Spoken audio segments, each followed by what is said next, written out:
我が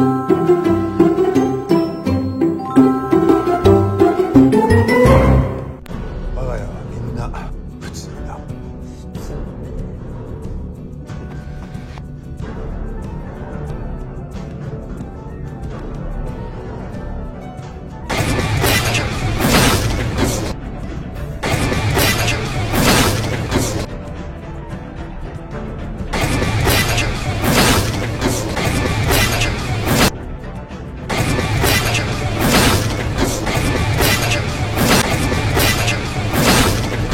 Mereka terlihat seperti keluarga normal biasa. Tak ada yang salah dengan keluarga ini. Tapi mereka adalah keluarga shinobi, klan ninja terakhir di Jepang. Mereka menyesuaikan diri hidup dengan zaman dan membantu pemerintah Jepang menyelesaikan misi paling berbahaya dan barbar. House of Ninja adalah kisah pertempuran para ninja elit antara dua klan yang terlibat dendam di masa lalu. Keluarga shinobi terikat peraturan yang ketat. Mereka tak bisa berdampingan dan jatuh cinta dengan orang biasa.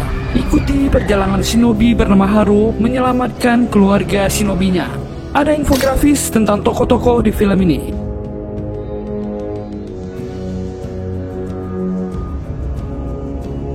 Sebuah mobil pengantaran minuman eceran berjalan pelan. Seorang pemuda tersenyum di dalam mobil.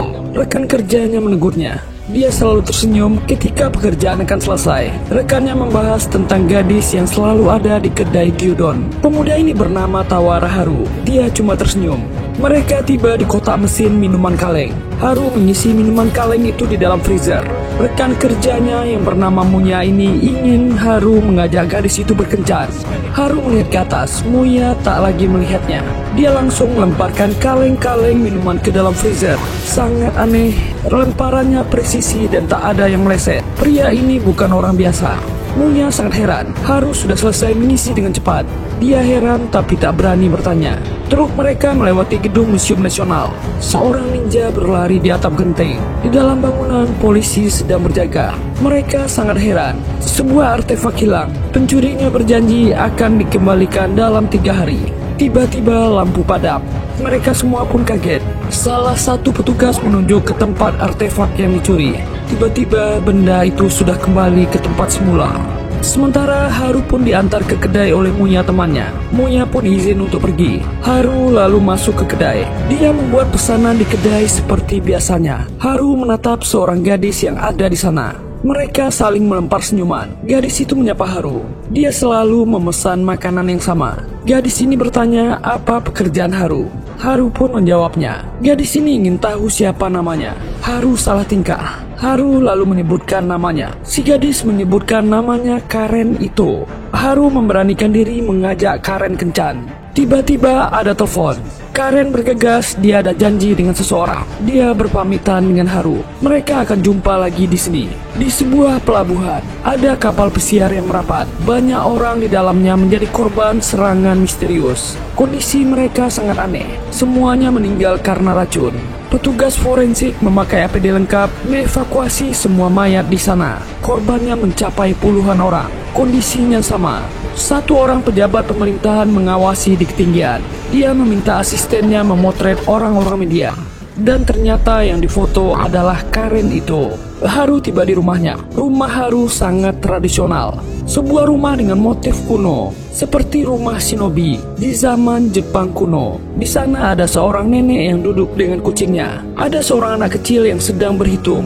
Anak itu bernama Riku Tawara, adik bungsu Haru. Haru menghampirinya dan bercanda. Seorang wanita menyapa mereka. Dia adalah Yoko Tawara, ibu Haru dan Riku. Dia mengajak semuanya bersiap untuk sarapan pagi. Riku si bocil berlari ke dalam. Riku pun kaget. Neneknya sudah ada di sana. Si bocil ini heran. Jelas-jelas neneknya berada di luar tadi. Di dalam ruangan ada foto seorang pria yang diberi dupa. Pria itu bernama Gaku. Gaku adalah putra sulung yang sudah meninggal karena kecelakaan. Yoko membakar dupa untuk mendiang anaknya. Seorang gadis remaja melihat berita. Dia adalah Nagi Tawara, anak kedua. Berita itu menginformasikan tentang pencurian artefak yang sebelumnya dicuri telah dikembalikan secara misterius. Nagi tersenyum mendengarnya. Seorang pria keluar. Dia adalah Soichi Tawara, ayah 3 anak dan suami Yoko. Soichi berkata ke Haru, ingin dia meneruskan bisnis sake keluarga mereka. Haru selalu menolak, dia tak cocok dengan bisnis itu. Nagi ikut dalam obrolan mereka dan berbisik mengatakan ayahnya adalah shinobi. Nagi sudah ditelepon temannya yang sudah menunggu. Dia akan berangkat ke museum. Haru pun masuk ke kamarnya. Dia akan istirahat. Keluarga mereka adalah keluarga kuno yang turun-temurun mewarisi rumah besar dan usaha keluarga. Tapi akhir-akhir ini kondisi keuangan keluarga ini tak terlalu bagus. Riku dengan polosnya bertanya, apakah mereka kaya? Teman-temannya tak memiliki rumah sebesar ini. Ayahnya menyuruhnya untuk makan dengan tenang. Riku kembali bertanya, apakah dia anak adopsi? Neneknya tertawa. Dia merasa berbeda dengan semua anggota keluarga lainnya. Ayahnya memberitahu dia tak berbeda dan keluarga mereka normal. Seluruh keluarga mereka normal. Tapi si nenek tersenyum dan tertawa. Normal itu adalah hal yang lucu. Apakah benar keluarga ini keluarga biasa? Sepertinya tidak. Bahkan Yoko bisa mendengar dari jauh tetesan air dari atap yang bocor. Ibu-ibu ini keluar. Melihat tak ada orang, dia tiba-tiba melompat dengan entengnya ke atap. Soichi yang baru ingin pergi melihat merpati pos yang membawa pesan dan langsung mengusirnya. Si istri protes, kenapa diusir? Itu bisa saja uang. Tapi Soichi ingin istrinya menggunakan tangga. Bagaimana jika ada yang melihat? Yoko membatin kesal dan melanjutkan pekerjaannya. Haru terbangun dari tidurnya dan tiba-tiba dia diserang oleh seseorang. Orang itu memakai topeng Oni. Tapi semua itu hanya mimpi. Haru terbangun. Yuji pergi ke pabrik sake. Inilah pabrik sake turun-temurun warisan keluarga Tawara. Dia menuju ke ruangannya dan melihat surat pengunduran diri. Soichi ingin tahu kenapa Nishi mengundurkan diri. Nishi berkata pabrik mereka tak bisa diselamatkan lagi karena bosnya tak mau menerima subsidi dari pemerintah. Dia berterima kasih untuk 28 tahun ini dan pamit ke bosnya. Anak buahnya masuk, berkata ada yang ingin bertemu. Soichi menemui kedua orang itu. Dia adalah Hamashima dari Dinas Kebudayaan Jepang. Dia ingin membicarakan upaya pelestarian budaya untuk pabrik sakenya dan akan ada bantuan. Soichi ingin anak buahnya pergi dari sana. Hama memperkenalkan pegawai barunya. Bawahan bernama Oki memberi salam. Dia senang bertemu dengan keturunan asli Hattori Hanzo, pahlawan idolanya saat masih kecil. Soichi ingin Hama langsung saja. Hamashima sudah sering mengirim merpati pos. Soichi tak pernah membacanya. Hama memberitahu tentang serangan shinobi, tapi pria ini tak percaya. Shinobi sudah tak ada lagi. Hama pun melanjutkan. Dia memberitahu tentang serangan racun misterius, insiden kapal pesiar, korbannya puluhan nyawa. Dia ingin Soichi kembali bertugas. Pria ini menolak, biar polisi yang mengurus. Hanma ragu polisi tak bisa. Hanma memohon bantuan Soichi. Dia tahu bisnis sake mereka sudah hampir bangkrut. Mereka akan membantu pabrik ini. Orang ini menyinggung nama Gaku, anaknya yang sudah meninggal. Soichi langsung tersinggung. Dia mengancam orang ini agar tak menyebut nama anaknya lagi. Dia tak akan membahayakan keluarganya lagi. Dia ingin Hanma segera pergi. Anak buah Soichi tiba-tiba datang. Soichi melepaskan Hanma. Orang-orang ini akan segera pergi. Di museum, Nagi melihat postingan foto artefak di IG pribadinya. Ada foto artefak singa yang sebelumnya dicuri. Seorang teman kuliahnya datang menghampiri. Mereka pun masuk ke dalam museum. Nagi melihat salah satu artefak. Dia sangat kagum. Pemuda bernama Kyotani ini tiba-tiba memegang tangan Nagi, mengutarakan isi hatinya. Dia ingin berpacaran dengan Nagi. Nagi terpaksa menolaknya. Teman prianya ingin tahu alasannya. Nagi kebingungan. Dia tak bisa menjelaskannya.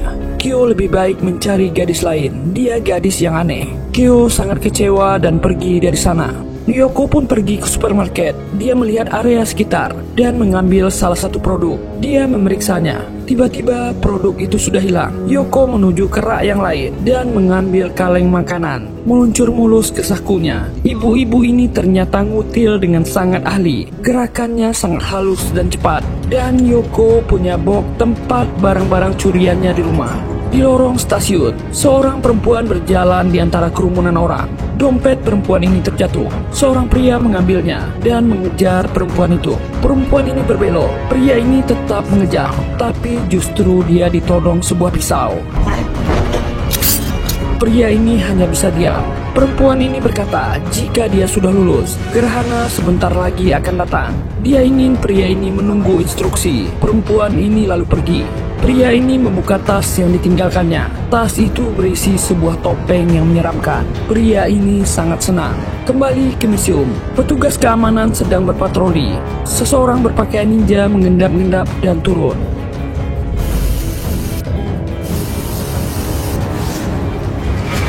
Kembali pencurian artefak terjadi. Tak lama seorang detektif mengunjungi museum itu. Para petugas sudah sibuk di TKP. Petugas ini menangani kembali kasus pencurian yang aneh. Pencurinya selalu mengembalikannya dalam 3 hari. Rekannya penasaran dengan modus si pencuri. Detektif mengira jika yang melakukan ini sedang latihan. Mereka melihat kotak artefak yang sudah kosong. Ada sebuah tulisan akan dikembalikan dalam 3 hari. Seseorang berpakaian ninja berlari di atap genteng dan masuk melalui jendela. Dia membuka topengnya. Ternyata pencuri itu adalah Nagi Tawara. Nagi teringat masa lalunya. Kakaknya Gaku selalu memujinya. Dia selalu ingat pesan kakaknya. Yang terpenting adalah mengembalikan tanpa ketahuan. Karena seorang shinobi bagaikan sebuah bayangan. Nagi diminta untuk tak melewatkan latihannya lagi. Nagi kecil tersenyum. Misi hari ini sukses. Tapi Nagi melihat tali kait ninjanya sudah rusak. Dia segera memesan yang baru dan melihat foto kenangannya bersama kakaknya. Memosting foto di IG adalah kepuasan tersendiri bagi gadis ini. Haru kembali bekerja. Rekannya Muya bertanya soal pabrik sake keluarganya. Dia pasti senang bisa minum sake sesukanya. Muya heran Haru tak mau meneruskannya. Haru mengatakan dia tak berminat di bisnis itu. Kerjaan mereka telah selesai. Mereka ingin pergi. Tiba-tiba satu kantong sampah terjatuh. Dia memeriksa. Tiba-tiba tumpukan itu bergerak. Haru waspada. Seseorang bertopeng Oni muncul, mengeluarkan samurainya. Haru memang selalu bermasalah dan dihantui masa lalunya. Haru makan di kedai gyudon seperti biasa, dan dia disapa kembali oleh Karen. Karen bertanya apa makanan kesukaannya selain gyudon. Haru tampak bingung menjawabnya. Karen ternyata ingin mengajaknya keluar bersama besok. Haru sangat grogi. Mereka pun bertukar nomor. Gadis ini keluar dari sana. Ternyata orang pemerintahan Hamasina sudah berada di luar kedai itu. Haru mengenali orang ini. Hama kesulitan mendekati ayahnya, jadi dia lebih memilih mendekati Haru. Hama mengoceh. Dia tahu kesulitan Haru. Dia suka dengan wanita biasa. Itu pasti sulit. Itu membuat Haru tersinggung dan ingin pergi. Hama menghentikannya dan berkata gadis itu berbahaya. Dia sengaja mendekati Haru. Apa dia tak curiga kenapa gadis itu kesini setiap hari? Hanma menunjukkan fotonya. Ternyata gadis itu wartawan. Saat Haru kembali di rumah, ayahnya mencoba kembali membujuk. Dia mencoba mengajak Haru ke pabrik sakenya. Haru mengatakan dia tak cocok. Pabrik sake itu hanyalah kedok. Dia ingin ayahnya menutup pabrik itu. Soichi tak bisa. Bisnis itu turun-temurun. Riku masih berusia 8 tahun. Mereka semua butuh biaya. Haru tetap menolak. Ayahnya memohon. Dia putra sulung sekarang. Tolong pertimbangkan. Gaku kakaknya pasti juga ingin dia menggantikannya. Haru tetap diam. Dia tak bisa menggantikan Gaku. Sebelum pergi, Soichi berkata dia akan menunggu Haru. Masa lalu apa yang sebenarnya terjadi? Malam itu mereka bertarung dengan klan Fuma, klan shinobi saingan mereka. Haru bertarung dengan shinobi yang memakai topeng Oni.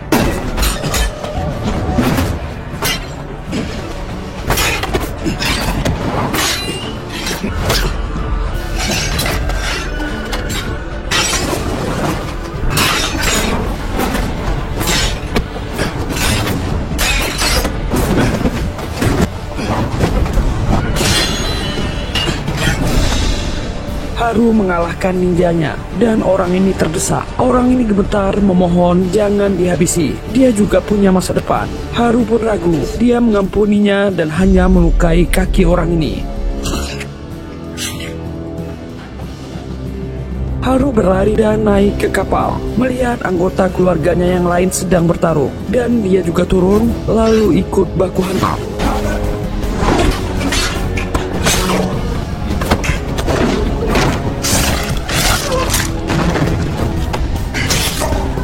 Ini Inilah target yang harus mereka selamatkan, calon wali kota Tokyo yang diculik. Sementara di atas, kakaknya Gaku berhasil mengalahkan semua musuhnya. Ayahnya Soichi berhasil mengalahkan petinggi klan Fuma. Bertanya siapa yang mengutusnya. Orang ini mengejek Soichi. Klan Fuma tak akan binasa, dan Soichi menghabisi orang ini. Dan Gaku yang sedang di atas ditusuk oleh shinobi bertopeng Oni yang diampuni Haru tadi. Kakak tertuanya meninggal dan jatuh ke laut. Mayatnya tak pernah ditemukan. Haru bangun dari mimpi buruknya. Itulah yang selalu dia sesali. Dan dia melihat foto Karen dan ingat kata-kata Hanma. Gadis ini terlalu dekat dengan kebenaran dunia shinobi. Dia mungkin mengincar info tentang klan Tawara. Hanma mengingatkannya, jika identitas shinobi terbuka, dia akan diburu dan dihabisi pemerintah. Haru tak takut dan berkata dunia sekarang tak butuh shinobi lagi. Hanma tetap yakin Haru akan melaksanakan perintahnya. Haru benar-benar mengamati gadis ini. Dia penasaran siapa gadis ini. Haru mengawasi Karen dari atap gedung.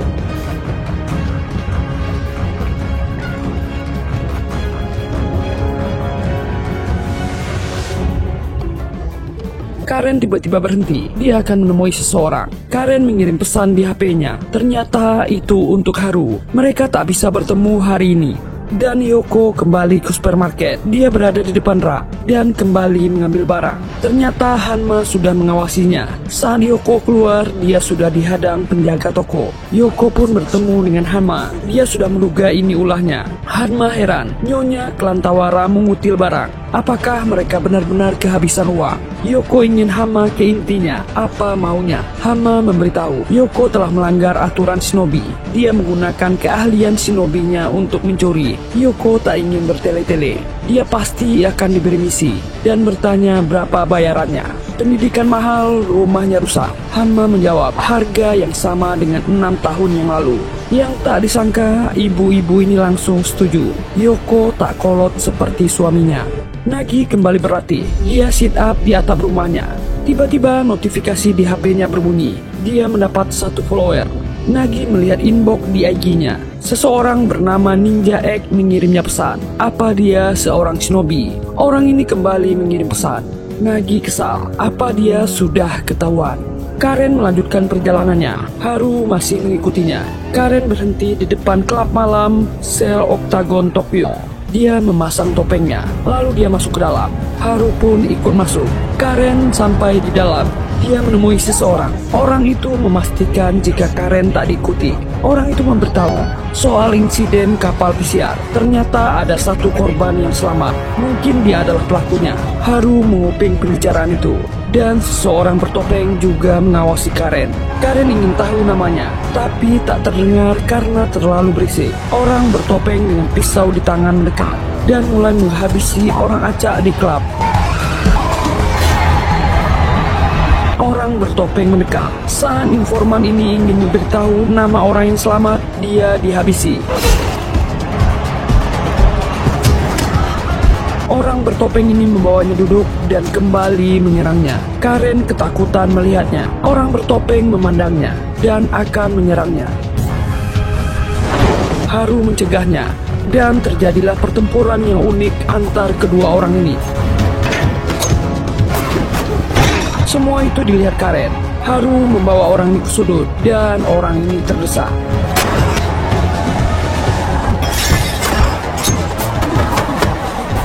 Tapi Haru tak menghabisinya dan hanya melukai tangannya.